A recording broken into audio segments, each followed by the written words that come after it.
पार्टनरै छैन साथीहरू जय हुन्छ भित्र यस्तो छ है कतै भूत त छैन होला त डर लाग्यो यार एउटा बाघलाई त ढाल्छु हेलो एन्ड नमस्ते welcome back my YouTube channel I hope तपाईँहरू पनि सन्चै हुनुहुन्छ होला म पनि सन्चै नै छु आज चाहिँ म पाल्पा जिल्लाको खटाङ भन्ने ठाउँमा रहेको चमेरा गुफातर्फ लाग्दैछु है साथीहरू अब म चाहिँ घरतिर लाग्नुपर्ने हुन्छ म एक्लै होइन साथीहरू भयो त मजा हुन्थ्यो ठिकै हुन्थ्यो होइन र एक्लै वहाँ पुग्नुपर्छ 1 घन्टा जति हिँड्नुपर्छ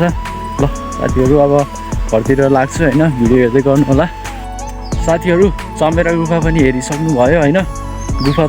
गुफाभित्र चाहिँ राम्रोसँग देखाउन सकिनँ होइन अर्कोचोटि साथीहरूसँग आउँदाखेरि फुल्ली देखाउनेछु मूर्ति सुर्ति सब देखाउँछु भित्र के छ सब देखाउँदैछु मेरो भ्लग तपाईँहरूलाई मनपर्छ भने भिडियोलाई लाइक कमेन्ट अनि नयाँ हुनुहुन्छ भने सब्सक्राइब हानिदिनु होला साथीहरू यति भन्दै आजको भ्लग चाहिँ अन्त्य गर्न चाहन्छु साथीहरू बाई।